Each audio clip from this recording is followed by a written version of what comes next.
advantage was not only the result of causes long at work, but might almost have been forecast by any observer acquainted with the state of the matters. In other words, with all the circumstances towards the end of Solomon's reign, it was clear to everybody at the time this was taking place why Jeroboam was wanting to revolt.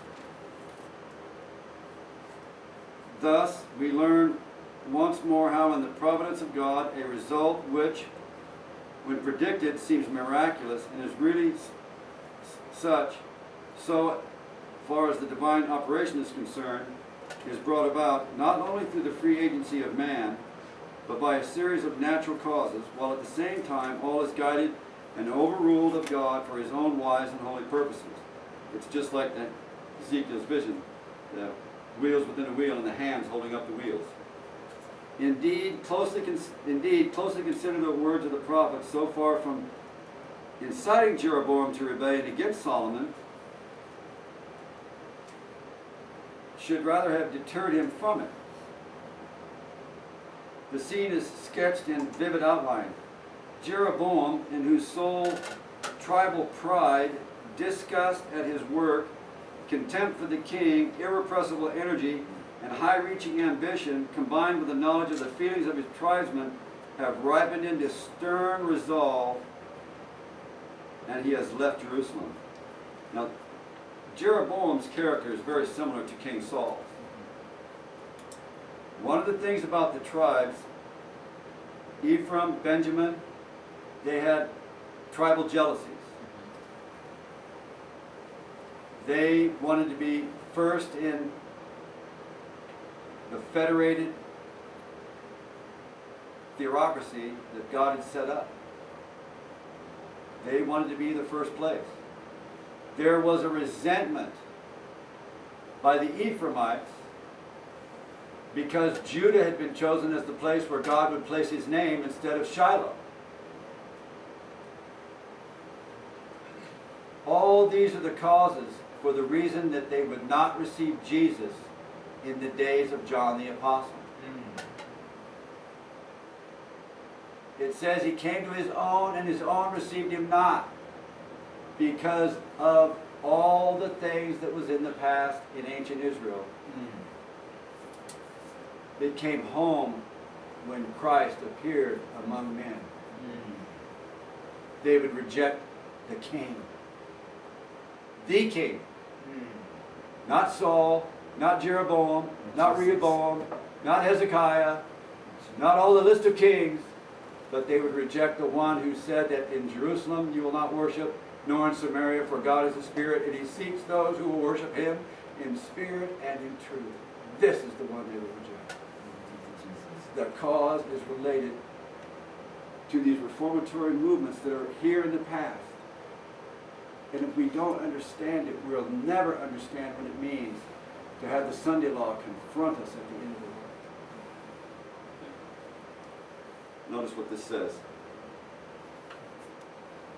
Now we're going to get to Benjamin and Ephraim. Now you're going to see where this connects. Saul was a Benjamite. Jeroboam was an Ephraimite. Now check this out. The time for secret intrigue and dissimulation is past. That for action has arrived. Now in this history they must act. What will they do? God has sent them the prophet. God is trying to intervene through Ahijah.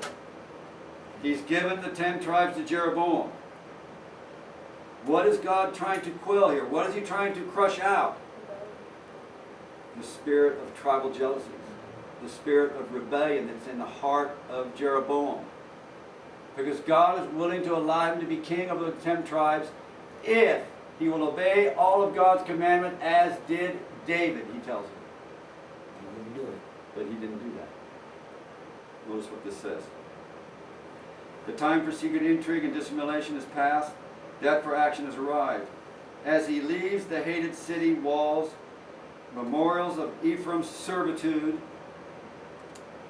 and ascends towards the heights of Benjamin and Ephraim, a strange figure meets him. No salutations pass between them, but Ahijah takes hold of the new square cloth or upper mantle in which he has been wrapped, and rends it in 12 pieces. It is not as usually in a token of mourning in Genesis, you can read that, though sadness must have been in the prophet's heart, but as symbol of what is to happen, as it were, God's answer to Jeroboam's thoughts.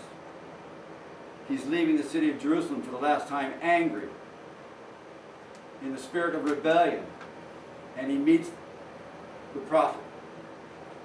And when the prophet takes his garment and rends it in 12 pieces, the writer's telling us that he's doing it in response to the thoughts of Jeroboam.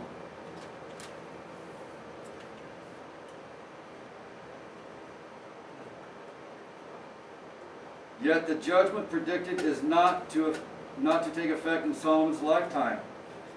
And any attempt at revolt, such as Jeroboam seems to have made in verses 26 to 40, was in direct contravention of God's declared will. There were other parts of the prophet's message which Jeroboam would have done well to have borne in mind. David was always to have a light before God in Jerusalem. This is very important. What does John say about that light? He's the light of the world. Jesus said that day in the sanctuary, he said, I am the light of the world. God had said, let me read it again, that God would always have a light before him in Jerusalem, the city which he had chosen to put his name there. When God had chosen to put his name in Jerusalem, it wasn't in the buildings. The reality of what God tried to do in ancient Israel is reflected in the words of the prophet John in the book of Revelation. Let's go there. Let's go to Revelation chapter 7. This is the story about the king.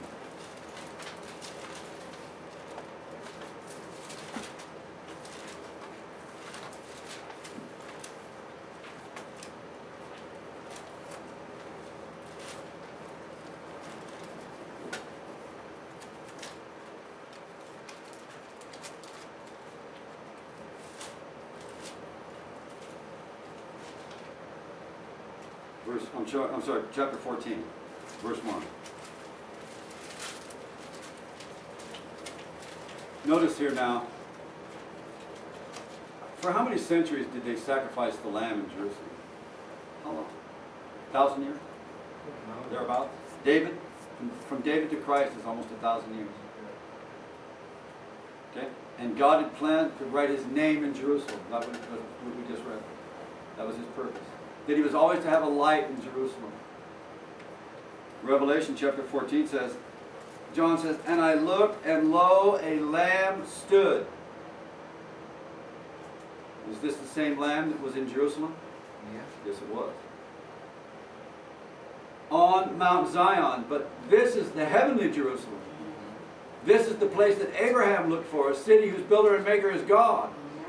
This is where God intends to write his name. Notice what it says. And with him 144,000 having his Father's name written in their foreheads. This is the Lamb of God that taketh away the sin of the world.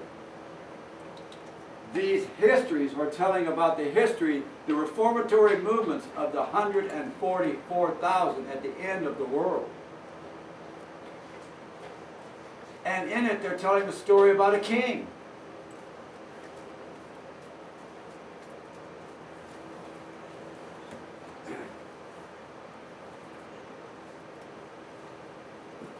Let's cover a little bit more here. Then we're going to go to the Bible. We'll take a break, and then we're going to come back after the break, and we're going to go to the Bible itself, and we're going to read the account in 1 Kings of this rebellion under Jeroboam. And we're going to see if this writer and the Bible agree, and you'll see that they do. But the Bible is going to tell us something that this writer didn't understand. But you and I do, and the reason you and I do understand it is because of this history related to us on this chart. And what we see at the top of the chart is the 2,520-year time prophecy. And it is related to these reformatory movements dealing with the kings